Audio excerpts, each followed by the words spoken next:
नमस्कार शेतकरी बंधूंनो, 30 वर्षांपूर्वी आपण शेतामध्ये पाणी हे पाटाच्या पद्धतीने देत होतो. आता ठिबक सिंचनाचं आणि स्प्रिंकलर सिंचनाचं भरपूर प्रचार प्रसार झालेला आहे. पुढचं भवितव्य आपलं ऑटोमेशन मध्ये आहे. म्हणजे ठिबक मधून पाणी देत असताना जे फर्टिलायझर आहे, खत आहे, ते सुद्धा त्या सिस्टम मधून गेले पाहिजे. आणि हे सगळं आपण आता स्वयंचलित म्हणजे ऑटोमेशनच्या माध्यमाने आपल्याला सगळं करता येतं. कारण पुढे जे भवितव्य आहे ते ह्याच्यावरच आहे. आज आपण AI म्हणजे आर्टिफिशियल इंटेलिजन्सचा जमाना आहे असं म्हणतो.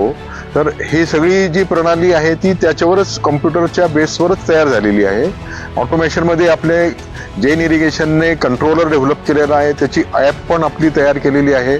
त्या ॲपचा वापर करून आपण आपल्या घरी बसून सुद्धा ठिबक सिंचन चालू करू शकतो, बंद करू शकतो. एका भागातलं पाणी बंद करून दुसऱ्या भागातलं पाणी चालू करू शकतो. खतं सुद्धा आपण याच्यातनं देऊ शकतो नियंत्रित पद्धतीने.